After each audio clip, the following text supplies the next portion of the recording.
Live from New Delhi, you're watching DD India News Hour, India's voice to the world. I'm Shubhendu Ghosh, coming up in the next hour. India's assembly polls, NDA ahead in Maharashtra and Jharkhand in early trends. Vladimir Putin vows Russia will keep testing new missile in combat. Ukraine Zelensky calls use of missile a severe escalation. Sentencing in Donald Trump's hush money case postponed indefinitely. A legal win for the US president-elect as he prepares to return to the White House. In cricket, after staging a sensational comeback on day 2 of the Perth Test, India wraps up Aussie innings with 46 runs lead.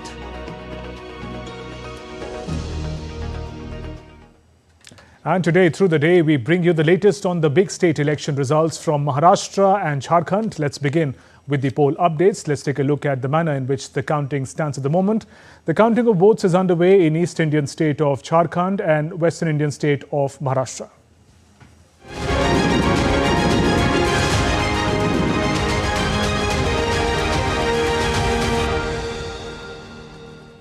In Maharashtra, the ruling Bharatiya Janata Party-led Mahayuti alliance has crossed the halfway mark, leading in 142 seats of the 288 seats in all. In that, we see BJP leading on 111 seats, Shiv Sena on 56, and the third partner of the alliance, NCP, on 34 seats. Congress there on 24 seats, Shiv Sena Uddhav faction 16, NCP Sharad Pawar faction on 18, others scalping 18 seats. A clear lead, nearly a two-thirds lead for the BJP alliance in Maharashtra. Those are the numbers that we're looking at. Leads for 277 out of 288 seats are out. We're looking at the western state of Maharashtra at the moment. BJP leading now on 112 seats. Shiv Sena, this is the Eknath Shinde Shiv Sena, leading on 56. NCP of Ajit Pawar leading on 33.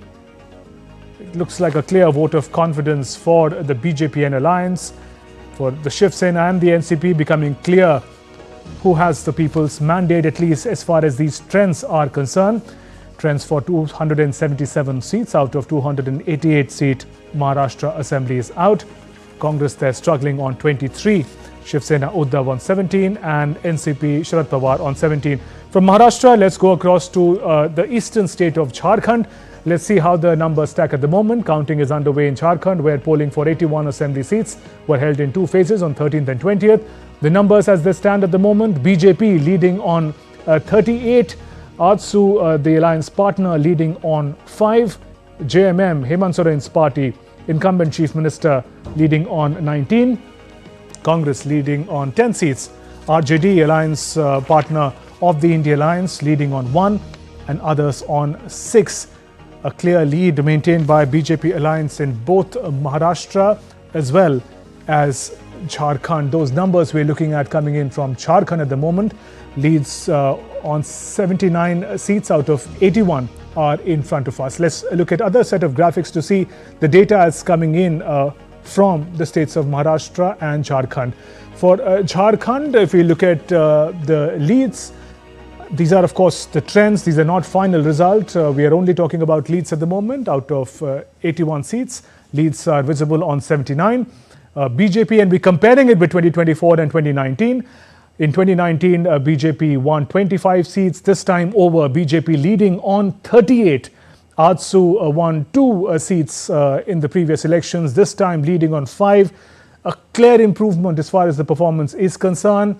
A clear setback for incumbent Chief Minister Hemant Soren, JMM, that scalped 30 seats in 2019. In 2024, is leading on only 19 seats. And it's not very good news for Congress either. Into alliance with the JMM in 2019, had 16 seats to contribute. This time leading only on 10. So a clear lead for the BJP and AJSU combined at the moment as far as Jharkhand is concerned. This is the comparison of the leads as they stood, the victories and the leads vis-a-vis 2019 and 2024. The data that is just coming in, out of 81, we're looking at the leads in 79 seats at the moment. We'll also look at a similar data for Maharashtra assembly elections in Jharkhand and Maharashtra. We'll look at more sets of data to understand the manner in which trends are coming in, but it looks like a clear advantage BJP alliance in both the states of Maharashtra and Jharkhand. These data that we're looking at the moment coming in from Jharkhand.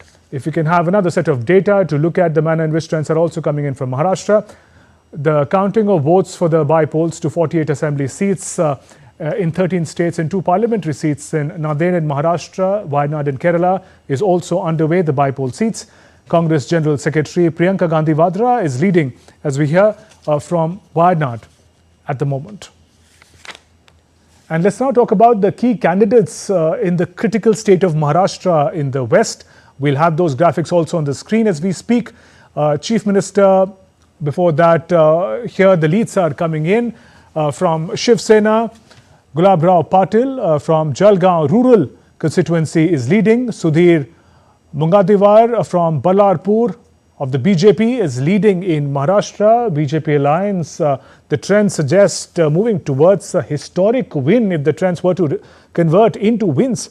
There we have incumbent Chief Minister Eknath Shinde is leading from the Kopri Pachpakari seat in Maharashtra, representing the Shiv Sena. Devendra Fadnavis, former Chief Minister, incumbent Deputy Chief Minister of Maharashtra, Nagpur Southwest of the BJP, leading as we speak. Important trends and leads for the BJP and alliance. There we have the new NCP Supremo Ajit Pawar from the Baramati seat of Maharashtra, the seat which is seeing the most interesting family battle. Aditya Thackeray of Shiv Sena Uddhav faction is leading as far as the Worli seat is concerned. Uddhav Thackeray, future of the Shiv Sena Uddhav faction. Amit Thackeray from Mahim is trailing at the moment. He represents the MNS of Raj Thackeray. We're looking at some of the key candidates in Maharashtra.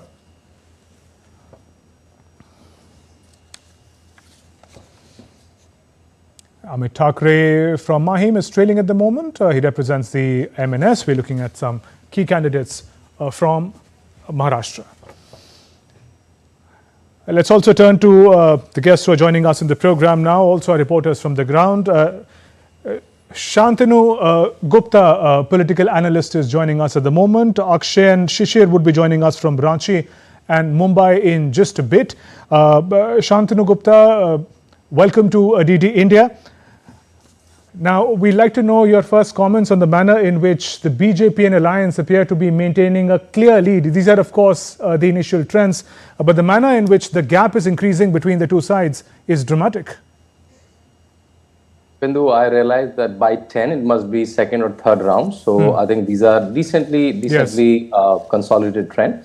And I think in Maharashtra and Jharkhand both, I think NDA alliance is doing very good. And in Maharashtra particularly, BJP is touching his 2014 numbers when it fought all alone, and now maybe Ajit Gut of NCP is not even needed. So that's why I think BJP is surging the numbers that you're showing on screen, 112. That's a brilliant number and a brilliant strike rate because BJP is only fought on almost 148, 150 seats. So Australia-India match is going on. We talk about strike rates. So it's a brilliant strike rate also. And as I think voter has got into his mind, ki batenge to katenge, and voter is not seems to be divided. They're standing behind BJP's development, BJP's nationalism, BJP's Hindutva. And also it's getting clear who is the real Shiv Sena and who's the real NCP. Not only the symbol. Election Commission has given the symbol to the factions which are with NDA. But today, people are also shown, I think, which is the real Shiv Sena and which is the real NCP. So these are the, I think, outcome of these early trends, I think. Absolutely. And Shantanu, if you look at Eknath Shinde's Shiv Sena performance, they are getting very interesting numbers as well. So it's a vote on Eknath Shinde's short tenure as well, in a way. Exactly. See, when he came out of Shiv Sena, he has only 37 members. NDA made him. And that's also a sacrifice by Devendra Fadnavis, that a party which has 100 plus seats made Eknath Shinde as chief minister. Oh, now Milind Deora on the lead. That's a very, very interesting trend. I'm just seeing on the screen from Worli. Yeah, that's a very, very interesting trend. So yeah, you're right. Also salute to Eknath Shinde.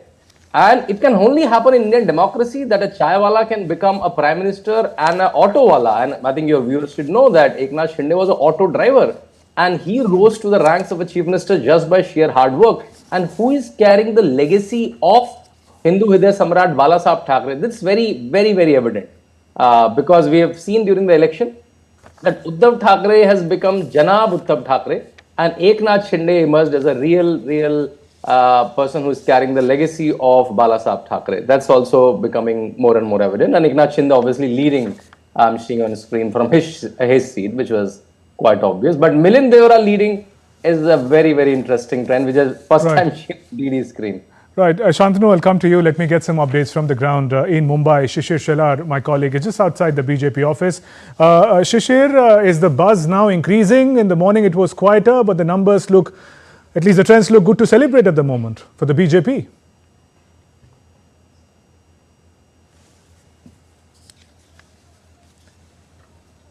Shishir, we can't hear you. If you can, Haryana's assembly polls here, and probably that's the reason the leaders in Maharashtra must have taken cue and probably looking quite cautiously at this point in time. The numbers, even though looking quite interesting from BJP's perspective, but still there's no early reaction from any of the BJP leaders' side also. We've just seen that the sweets have arrived at the BJP office and probably they will wait for some more time because these are the initial trains, and that's the reason especially leaders from the BJP side is awaiting for the clearer picture to come probably next couple of hours. But obviously, Subhendu, many questions will be answered today pertaining to who will be the chief minister and which alliance will come into power. But moreover, the most important factor is that this is the first assembly polls wherein the two important parties actually, which have seen the split among themselves, is going for the assembly polls, and now the people will decide the fate that who is favorite amongst the split. Has happened between Shiv Sena and NCP. We have Shiv Sena Shinde camp and we have Shiv Sena Uddhav Thackeray camp. We have NCP Ajit Pawar camp. We have NCP Sharad Pawar camp now. And after this split, this is the first election, and that's the reason it's quite crucial. And even that is the only reason probably we may have seen that even the political pundit and the expert have not given any indication, probably any numbers also that who will get how many numbers. Even if you look at the exit polls also, we have seen quite a different kind of exit polls. Some of the exit polls going neck and neck, and some has given upper hand to the NDA alliance, that is Yuti in Maharashtra. So obviously the picture so far also that we have seen here is quite good from the BJP side, but still we have to wait for some more time. That's what the reaction we're getting from the BJP. But this time around, as I told you, that many questions will be answered here. The question is not just about the party, but of course about the ideology that Maharashtra's voters have casted their vote. We have seen different narratives also. But most importantly, the very a big announcement made by the both the alliance, the NDA alliance and the India alliance in Maharashtra is quite crucial. What we have seen in particularly manifestos here is that some of the important popular schemes announced by this both the parties here, and that's the reason even the voters have kept a very close tab on it, that what exactly they're gonna get. If any of these alliance comes into power. That's right, Shishir. The manifestos have become quite important aspect. Right, Shishir. And in that context, Shishir, in that context, we'll talk about women voters, but in just a bit, we also have to cover ground in Jharkhand. Let's go across to Ranchi as we speak. Akshay Dongre, our colleague, is outside a counting station. Akshay, fill us in with the latest. We, of course, will have the latest graphics also on the screen. If you can have the latest graphics, details, leads and trends on the screen for Jharkhand at the moment. It looks like advantage BJP alliance in Jharkhand at the moment. Akshay. Well, clearly, Shubhendu, when it comes to Jharkhand as well, along with Maharashtra, it seems that the BJP is gaining big. And in fact, when we look at the early trends, and though we are specifying the word early, but they are indicative at this point of time that where the election. And Akshay, if I can just inform our viewers about the leads that are coming in. If I can just fill in the viewers with the leads that are coming in on your screens at the moment. Leads are there for all the 81 seats of the assembly. BJP leading on 38. Remember, 41 is the halfway mark. BJP leading on 38. If you can have that graphic plate once again. BJP is maintaining a clear lead and a setback for Hemant Soren and JMM in alliance with the Congress. Let's have that graphics on the screen as we speak so that we can tell our viewers about the manner in which trends are coming in. There we have Ajsu leading on 5 in alliance with the BJP. Remember, 41 is the halfway mark. This makes it 43, 38 plus 5. JMM on 20, Congress on 11, RJD 1. All these three, JMM, INC and RJD, are in alliance, and others on leading on 6 seats. Also, we look at some of the candidates, important key candidates in Jharkhand. If you can have that graphics on the screen before we get a comment from our expert and the reporters. Now, this is Jharkhand from Bokaro. Biranchi Narayan of the BJP is leading on the Bokaro seat. Biranchi Narayan from the BJP leading on the Bokaro seat. Amar Bauri of the BJP leading on the Chandan Kyari seat. 38 seats the BJP is maintaining a lead as we speak. 81 seats in Jharkhand Assembly. Next, we are looking at a Congress candidate, Banna Gupta, on Jamshedpur West seat is maintaining a lead. It's been a struggle for the INC as well, leading only on 11 seats out of 81. Then we have Sudesh Mahato of Ajsu leading on the Sili seats in Jharkhand. We're looking at key candidates in the state of Jharkhand as the data is coming in. Babulal Marandi, the first leader, Chief Minister of Jharkhand from the BJP, leading on Dhanwar seat assembly constituency. Babulal Marandi there, big name. Hemant Soren, incumbent Chief Minister. He's leading, representing the JMM in Barhet seat. So there we have Akshay, important leads there, with the BJP alliance maintaining a clear lead in Jharkhand, and setback for Hemant Soren as far as strengths are concerned. Well, absolutely, Shubhendu. From the early trends, we can see that the BJP is now just a few seats away from the halfway mark when it comes to the early trends, and that in fact has come out as a major news for the Bharatiya Janata Party, along with the the seats that we are seeing in Maharashtra now. Maharashtra, there was already an incumbent government of the Bharatiya Janata Party along with its allies, that was Mahayukti Agadi. But here, the situation was different. In Jharkhand specifically, there was a government of the Jharkhand. There is rather a government of the Jharkhand Mukti Morcha with Hemant Soren as the chief minister, along with the allies such as the Indian National Congress. And now, looking at the political scenario and the factor of the anti-incumbency, looking at also the kind of polling percentage, we can say that the people wanted a change. The people were looking for a change, specifically because the last 5 years, a lot of politics we have seen taking place, but not a lot of work on the ground. For example, I'm right now in Ranchi city. We have travelled for the election coverage, as well as since we have come here, we have in fact realized that even for the capital, the infrastructure is not adequate when it comes to basic amenities such as a good hospital, good schools, and good universities, colleges. They are lacking when it comes to Akshay, let me take that modern point. Infrastructure that they require to provide the services. Let me take that point of the development needs to our guest Shantanu Gupta. Shantanu, for a state craving for development, which was yet to see the kind of political stability that one would expect, some 9 governments in the first 14 years of its formation. What do these trends tell us about where the political landscape of Jharkhand is headed? I think, Shubhendu, you're right. When the 3 states, Uttarakhand, Chhattisgarh and Jharkhand, formed in year 2000, Uttarakhand and Chhattisgarh have seen stable governments, be the different parties. But you're perfectly right, in Jharkhand, even none of the chief ministers, apart from Raghuvar Das, has able to complete the full term properly, right?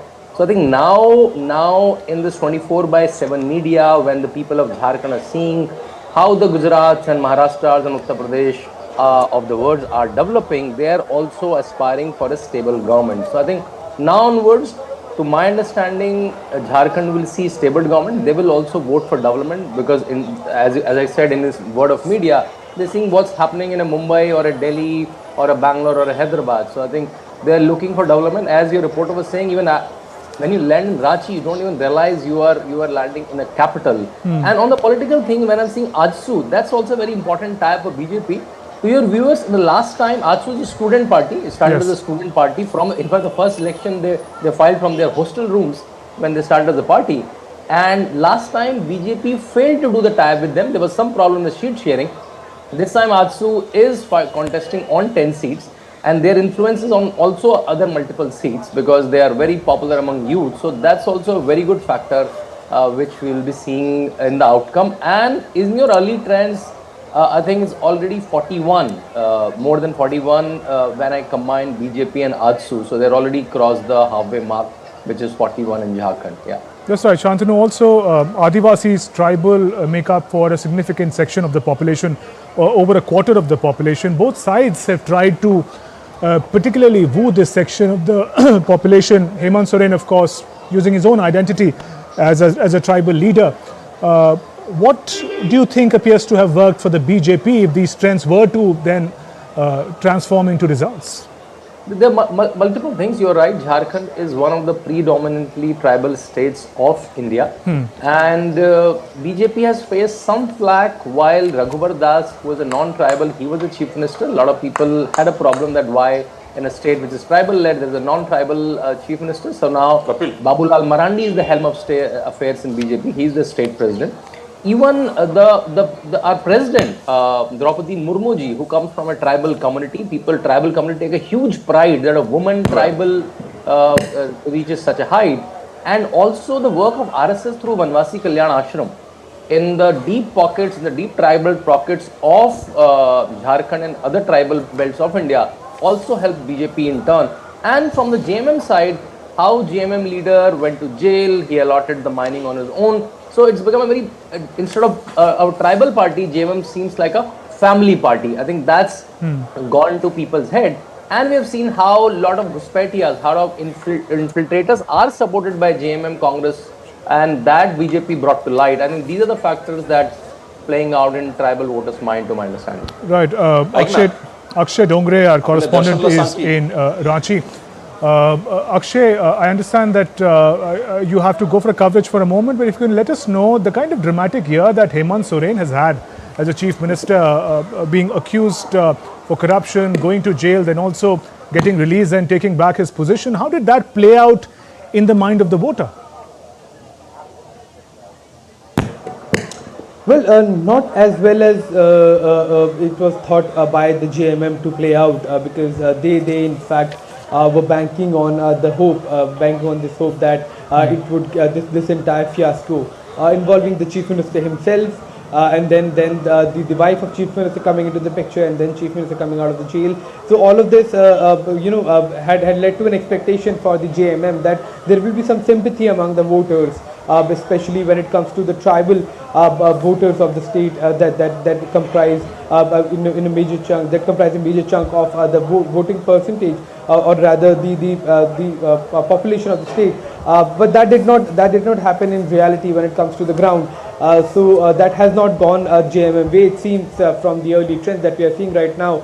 And the situation, it seems, has perhaps gone the other direction, where the people have been questioning the chief minister's role in these kind of allegations as well. So there is this situation where Shubhendu, people see that there has been no development in the state. People see that in the 5 years of JMM government, not much has changed in the state. But then again, you also see corruption charges against the chief minister himself. So that has put a perspective on the ground that perhaps the reason why development hasn't happened is because there was actually some corruption happening in the state at the level of the chief minister, at the level of the government. So our people were quite upset about the fact that while there is no development happening on the ground, there are cases of corruption coming up, and a few politicians are making money, and the people are left to live as they were living 5 years back. So all of these political scenarios have played out in different areas differently, but when we look at the larger message, it was in the perspective of the voter as well, and it was in the mind of the people that the reason why the development is not happening on the ground is perhaps because of the corruption that is being done by the government. All right, Akshay, I'll come to you again in a bit from Jharkhand. Let's go across to Maharashtra. If you can again have the leads, the map, the data of Maharashtra on our screens while we go across to our correspondent, Yogesh Sheetal, who is at an interesting location. He is just outside Matoshri, Uddhav Thackeray's residence. All right, that's the chart at the moment of the leads in Maharashtra. 286 seats out of 288 seats of the assembly that we're looking at. Look at those numbers. BJP storming ahead at 124 seats. One just changed as I speak. Shiv Sena, this is the Eknath Shinde Shiv Sena with the bow and arrow symbol ahead on 55 seats. We're looking at the NCP, Ajit Pawar faction on 36. So clear lead for the BJP Mahayuti alliance in Maharashtra. The Congress, the Shiv Sena, Uddhav Thackeray faction, the NCP, Sharad Pawar faction. People appear to have spoken clearly if these leads were to convert into final results. Yogesh, what is the mood outside Matoshri as we speak? Uddhav Thackeray, it appears, has not been able to create the magic he managed in the Lok Sabha election a few months ago. Very good morning, Shubhendu. Yes, right. You can see behind me there's complete silence outside Matoshri. Usually we see recently also in the parliamentary election we see often on the movement of the leaders like Sanjay Raut or the local leaders, corporators, local party workers. But as of now there's complete silence. There's no movement since morning. Yes, you are right that BJP has made a strong comeback after parliamentary elections, and especially in tribal belt. In North Maharashtra particularly, from Nasik to Dhule to Jalgaon to Nandurbar, these are basically tribal belt area of Maharashtra, just like in Western Maharashtra we know the sugar belt. In Northern Maharashtra basically the performance of BJP is ultimate, you can see at this point in time, because in Dhule particularly where the PM Narendra Modi had started his campaigning for assembly elections in Dhule and Nasik. In Dhule, out of 5 assembly seats, 4 BJP is leading as of now. In 11 constituencies in Jalgaon, 10 constituencies BJP, you can see Mahayuti is leading at this point in time. And similarly in Nandurbar and also the Nasik and Ahmednagar, some pockets of Ahmednagar which come in that North Maharashtra part. So yes, in tribal area basically, because in parliamentary elections what we had seen that BJP had got setback in these belt areas. But now BJP has made a strong comeback, and also we had seen that how course corrective measures were taken by the party, and the Devendra Fadnavis, the deputy CM and the senior BJP leader in Maharashtra, the top leader, he had also make a statement at various occasions in the the BJP executive meeting in Pune also, that BJP will ensure that no narratives that are launched by the Congress or the MUVA will be playing a role in this election, and how to counter those narratives, how to dodge the narrative. The BJP and Mahayuti have taken various course corrective measures, and that measures have certainly made some good result, and this is what we are witnessing here in the early trends. Right. Back to you. Stay with us, Yogesh. Shantanu, if you look at the data coming in from Maharashtra, there were some interesting performances in the Lok Sabha election a few months ago, especially for the MVA for Uddhav faction of the Shiv Sena as well. How have things changed in the span of a few months in the state? How do you read it? Shubhendu, I think there are a couple of things. I think in the Lok Sabha election, the split in Shiv Sena and the split in NCP was the first time for the voters. It was very difficult for the voters to realize where the legacy stands. That's point number one. The Jhatajhat fake scheme of Congress, the Samvidhan Khatre Mein Hai narrative worked in many states, that worked also in Maharashtra. And what has changed, I think BJP has gone back to the drawing board, and they're saying one is the batenge to katenge, ek hai to safe hai, how the community should come together. That has worked for BJP and NDA in Haryana also. And also the Ladki Behna scheme, where almost 5 installments have gone. Because see, announcing a scheme is, Shubhendu, is one thing, and implementing the scheme to the T, I think that's the core of Prime Minister Modi, starting from center and various state governments of BJP. If they announce a scheme, they use technology, they use a cadre, they use government machinery, and make sure the government scheme reaches. So if anyone announces a scheme, people believing BJP and NDA is far more. And also, I think you have to give it to Eknath Shinde, that how we hear that he used to meet people at till 12 o'clock, 1 o'clock in the night. The doors of Varsha, the official resident of Chief Minister of Maharashtra, was open till late night, and he's become a public Chief Minister. So all of them, I think, worked in the favor, and people have realized that where the Vikas and development of Maharashtra, Mumbai lied. I think that's why the trend is. But I think the Jharkhand trends are changing. So I think that's might be a little worrying for BJP at this moment. Yeah. And staying with Maharashtra at the moment, we're also looking at the key candidates in Maharashtra, a comparison of the lead and the vote margin. Imtiaz Ali of AIMIM leading as far as the seat of Aurangabad East is concerned. Atul Save of the BJP trailing at the moment. Baramati seats, an important seat of contest. Ajit Pawar of the NCP is leading. And NCP Sharad Pawar's Yugendra Panwar is trailing as we speak. We're looking at some key candidates and how they fare against one another across key seats in Maharashtra. Dindoshi, Shiv Sena Sanjay Nirupam, the erstwhile Congress leader, is leading from the seat, and trailing is Sunil Prabhu from the same seat, from representing the Shiv Sena Uddhav Thackeray faction. This is Maharashtra's Dindoshi seat. We look at Karat South. Interesting there. Atul Bhosle of the BJP leading by a margin of very slim margin of over 1,500 votes. Prithviraj Chavan, former Chief Minister, Congress leader, trailing from the speed as we speak. Also, we look at now the big seat of the Chief Minister, incumbent Chief Minister himself, Eknath Shinde, leading on the Kopri Panchpakari seat in Maharashtra, and Kedar Dighe of Shiv Sena Uddhav trailing. We'll also have those numbers in just a bit. We look at a Kudal seat as well. Nilesh Rane of the Shiv Sena leading, and Shiv Sena's Vaibhav Naik, this is Uddhav faction, is trailing at the moment. Shantanu, another point I wanted to bring in was that there's so many regional powers this time over, particularly in Maharashtra, that one forgets to talk about the kind of role that Prime Minister Modi's presence, his appeal works in these elections. He's just come back for the third term a few months ago in the Lok Sabha elections. How did his input be a game changer for the BJP in these elections, in Maharashtra in particular? Shubhendu, I think that's a very important factor that you brought in. You know, this year, 2024, there were 70 elections in 70 countries. Yes. Right? And in 60 of them, the incumbent lost.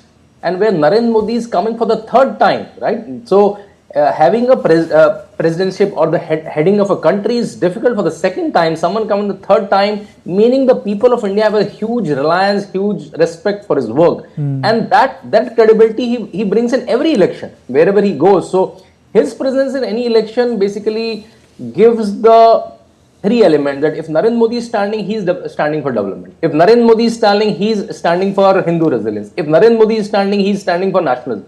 So I think he's like the brand India that goes everywhere wherever he travels. So you're right. So though we talked about a lot of small factors because there are multiple parties in Maharashtra, but you're right. The main factor, which is like the gluing factor across all these factors, the Prime Minister Narendra Modi factor. And as I told you, he is one of the few Prime Minister across the world who must have able to gain third time Prime Ministership of a country as large as India.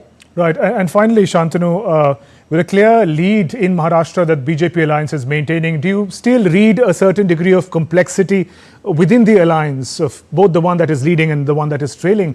Who could be the chief minister, for example? Yeah, I think because there are multiple parties, you know, that's a very, very tricky solution, tricky answer. And I'm sure we all know that in 2019, Devendra Fadnavis won the second mandate, right? And then Uddhav Thackeray did what he did. And this time also, because BJP is 126, I highly doubt that BJP will give up the chief minister post of a state as big as Maharashtra after having such a great performance. See, 126 is almost 85-90% strike rate. And I've just seen the scoreboard. Australia got all out at 100. So India and development of India is doing good everywhere. So I doubt BJP will leave the chief minister post after such a brilliant performance. And I doubt Shinde Sena have any problem. Shinde ji became the chief minister when there are only 37 seats. And so when BJP has 126 of that order of seat, I think the chief ministership go to BJP, to my understanding. We'll have to see how the numbers. We'll have to see how quickly these election results and the Perth test results come in. But for now, thank you very much, Shantanu Gupta, Akshay Dongre, Shishir, Yogesh for joining us for this broadcast. We'll keep coming back to you for more updates as we return to our election stories. And still to come on DT India News Hour. Trump continues appointment for top administrative positions, picks Besant as Treasury Secretary and Chavez de Rima as Labour Secretary.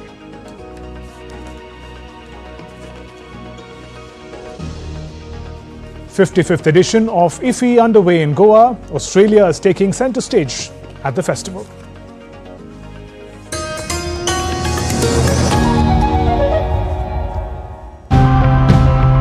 Our environment is becoming increasingly unlivable and polluted. So we need to fix that, sure. But we also need to take steps to prevent these problems from happening in the first place. This is our upgraded form of our effluent treatment plant. It's a primary plant that recycles and reuses water for relining purposes. I think that renewable energy is a sector that can change the GDP of Ladakh. If you can generate power and sell it to other states, you can increase the income of Ladakh. When we're looking at renewables investment, which clearly has been growing rapidly, and in 2022 met that from fossil fuel, and 2023 far exceeded it. Our motto is that all the farmers should switch to millet farming and nutritious food should reach people.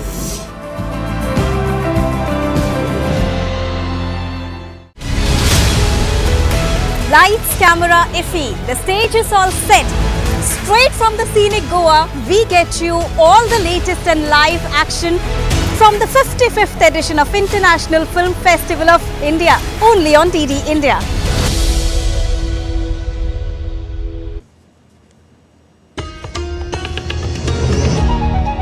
You're watching DD India News Hour. I'm Shubhendu Ghosh. Russian President Vladimir Putin on Friday announced Russia would continue testing the hypersonic missile which was launched at Ukraine the previous day and initiate mass production of the new missile system. President Putin added that no countermeasure exists for such missile. No means of intercepting it are available anywhere in the world today. Further, he also emphasized that testing of this newest system will continue and the establishment of serial production is deemed necessary. Yesterday, I informed the personnel of the armed forces, citizens of Russia, our allies around the world, as well as those who are trying to blackmail us with force about the newest Russian medium-range missile system. This is your complex, which you call Oreshnik. This is a ballistic missile in a non-nuclear hypersonic equipment. As we know from the analysis of objective control data, the tests were successful. And as has already been said, we will continue these tests, including in combat conditions, depending on the situation and the nature of the security threats that are created for Russia.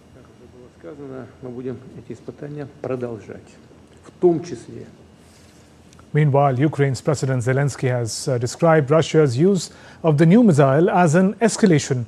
He stated that meetings are already being held by the Minister of Defense of Ukraine with their partners regarding new air defense systems that are capable of protecting lives from the new risks.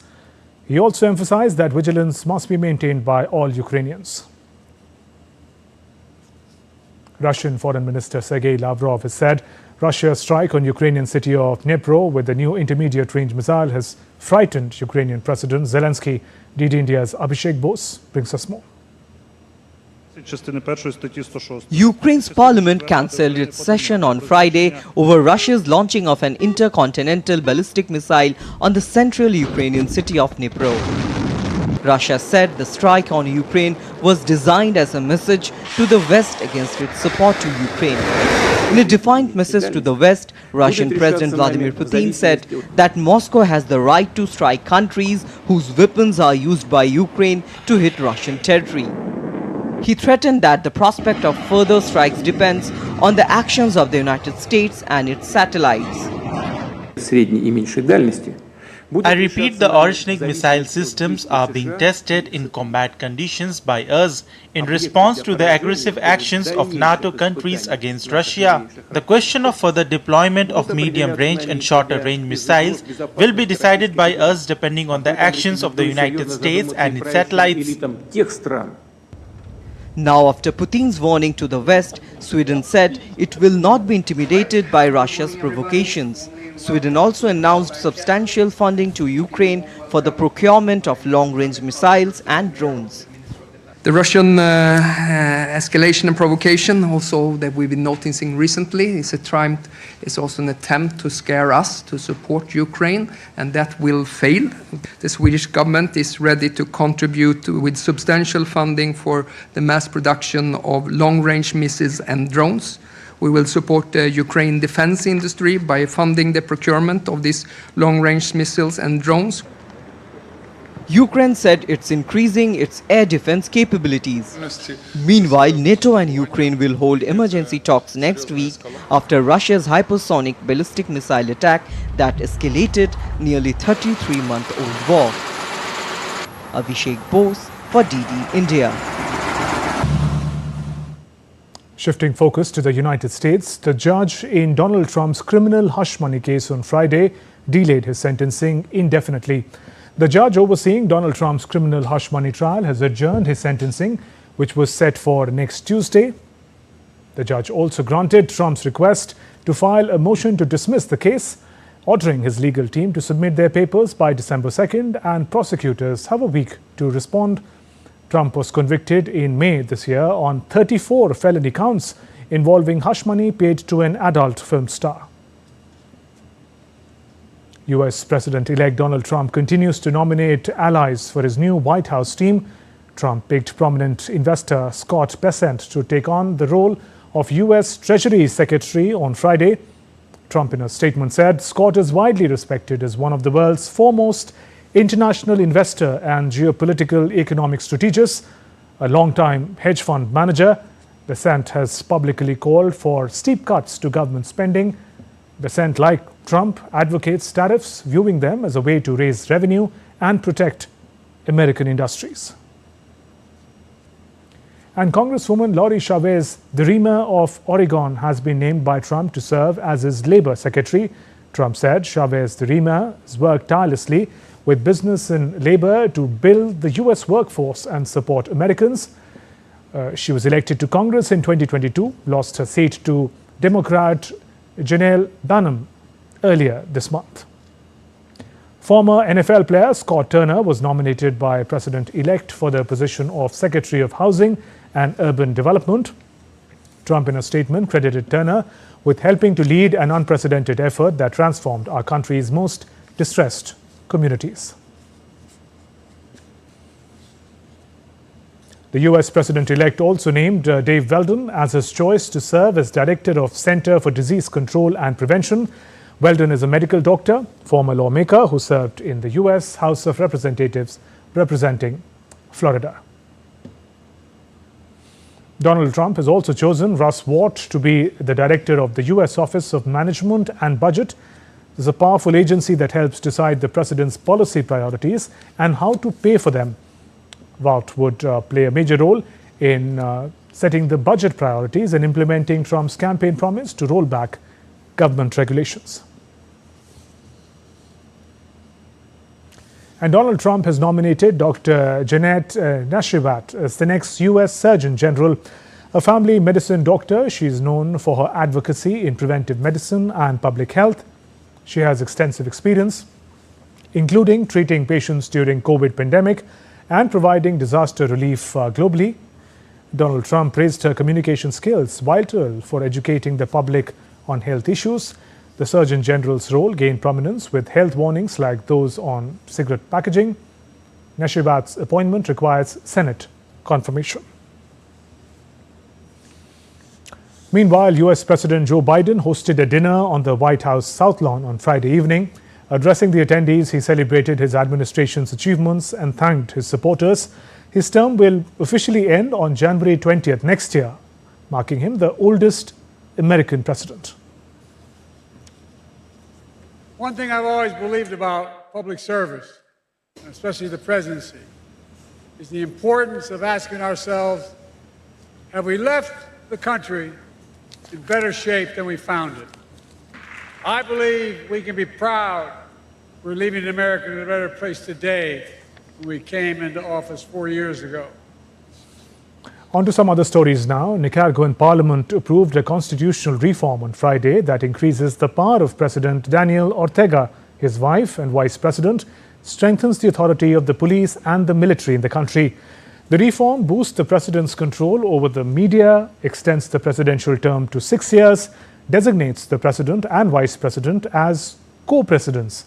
The wife of the president, Ortega, Rosario Murillo, will assume the position of co-president.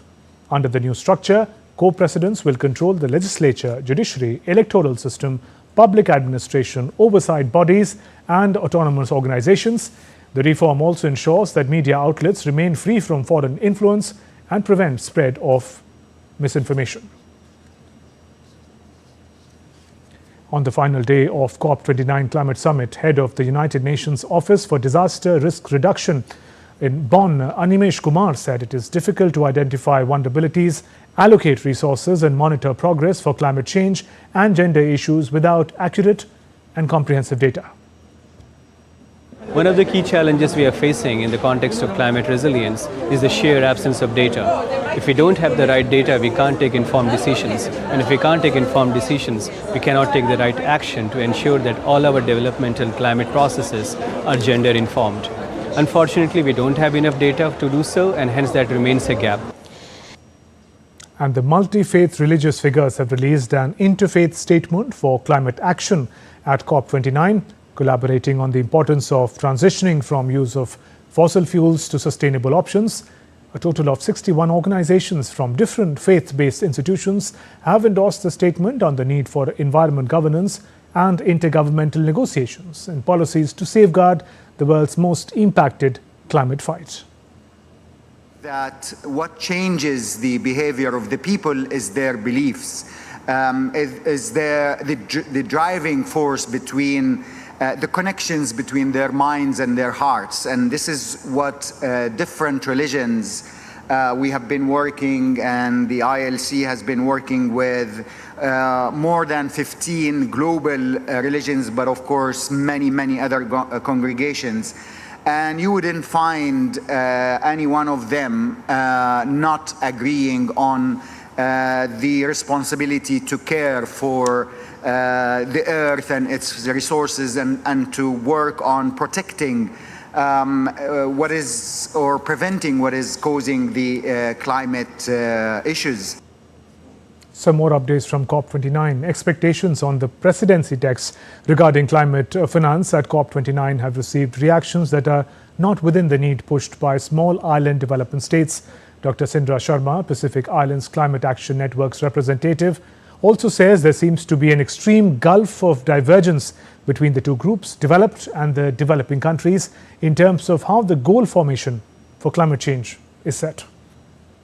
You can clearly see the extreme gulf of divergence between the two kind of groups, so developed and developing countries, in terms of how the goal formation is set. So you had the two options and they're vastly different.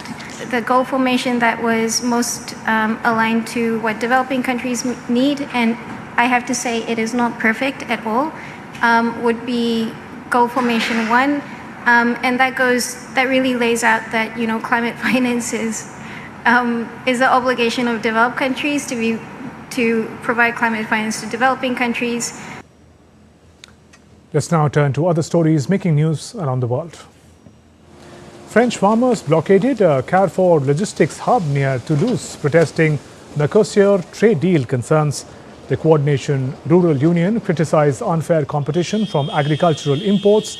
Demonstrators demand protection for local farmers' interests. White Helmets volunteers bring smiles to Syrian children with an educational puppet show.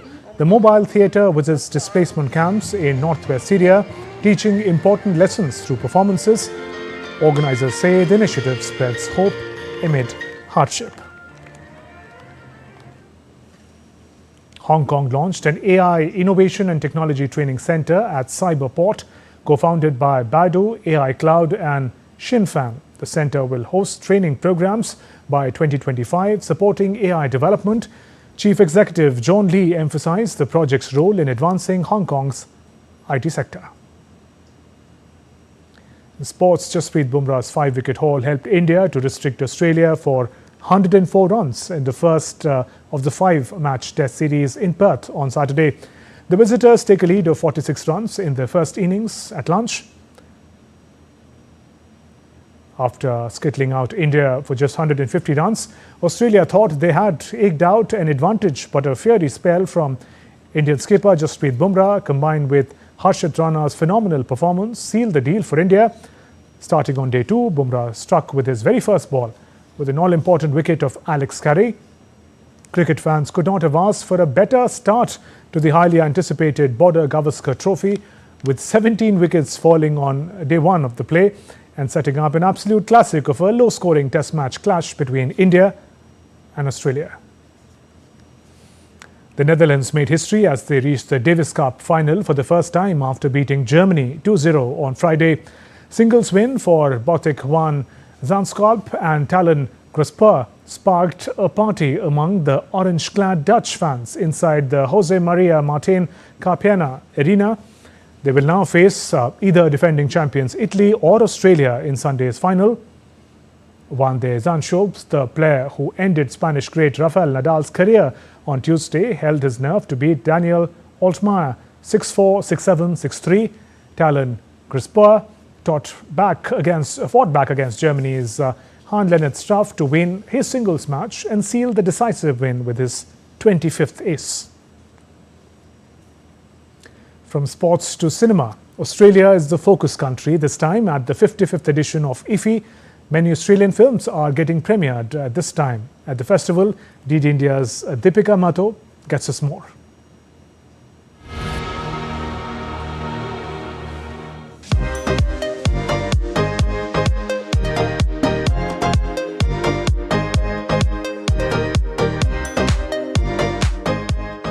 The 55th edition of International Film Festival of India has a strong emphasis on sharing cinema with the world.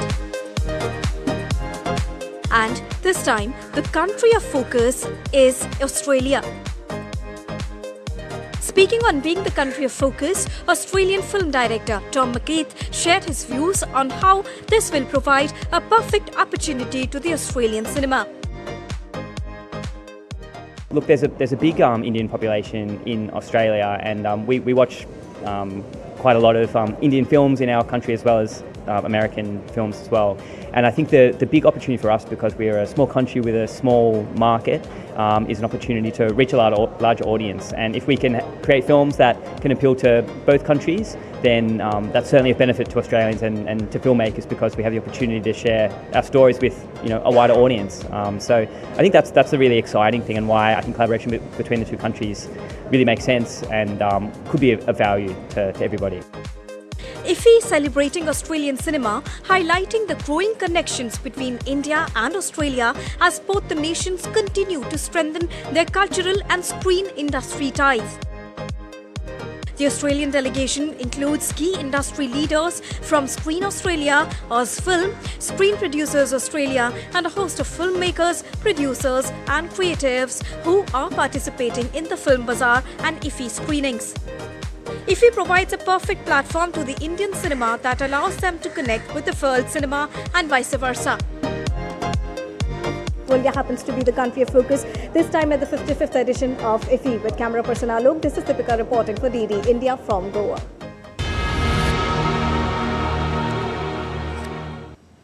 And before we close, let's take a look at how the counting is coming along for the assembly elections in Maharashtra and Jharkhand.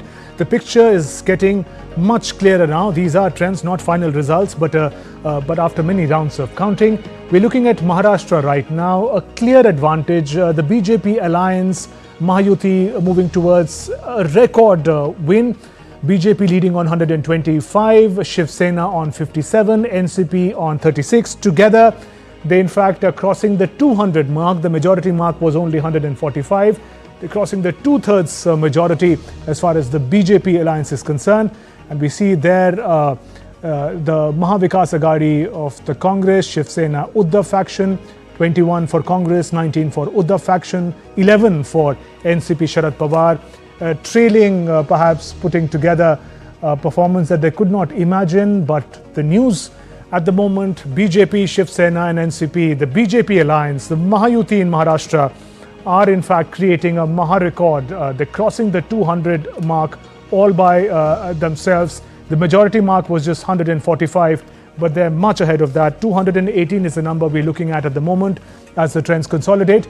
From Maharashtra, let's look at Jharkhand. The picture is quite different, something to cheer for the Congress and the India alliance.